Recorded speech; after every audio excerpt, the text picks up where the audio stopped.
UBS. Thank you very much for speaking at the AI Summit earlier. I wanted to pick up on the core and satellite approach that you spoke about. Can you expand on that approach for us a little bit?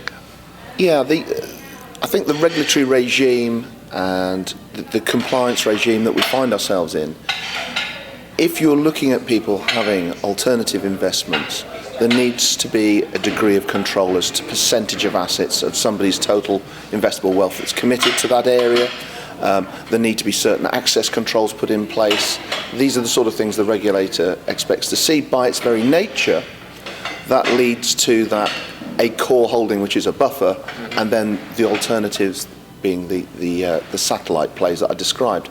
Also, it'd be interesting to see the regulator, of course, in the retail investment platform space has immediately picked on people who are shoehorning, putting people into just everybody fits one size fits all, and they haven't applied that in the alternative space yet, because you're talking about not segmenting people by their levels of wealth or by their degree of financial sophistication as such, although that comes into it. What you're talking about is how active an investor somebody is, because there's a whole host of people out there, they just want people to get on with it, to delegate, but usually that's their core holdings, things that they have an interest in or have a view on, slightly different, which is why I talked about most people probably would sit in that core satellite because they want some involvement. They want, which Nicola mentioned in her keynote speech, people do want to have some involvement with their investments, but not to the extent of all the time, every decision, because you've got to have a lot of investment knowledge and you've got to have a lot of time, which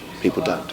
Absolutely. So two things out of that, really. Firstly, the people that want to be involved and the investments that they want to be involved in, the satellite alternative investments, do you see those as a way that an IFA can differentiate himself from other IFAs? Because the core is going to be the same for most people, I imagine, whereas the satellites, that might be an opportunity for an IFA to really talk to someone's interests or values or differentiate themselves in some way.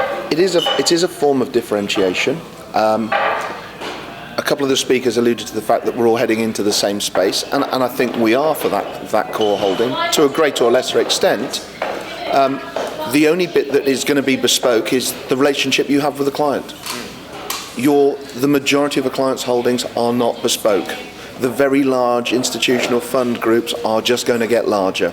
So therefore, if there's an element of bespoking, and that's not one of my favourite words, I have to admit, it's more to do with the nature of the relationship you have with your client, and also allowing the client to express certain views via investments. Be it, I have a view on the gold price, I have a view on commercial property, I have a view on university property, whatever it may be.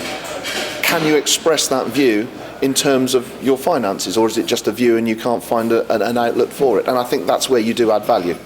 Yeah, and the second thing I wanted to pick up on, so we reach a point where we say it is a good differentiator, so IFA firms and IFAs should have it, but you've got to have the access controls that you talked about to make sure that it's robust and repeatable and safe for clients.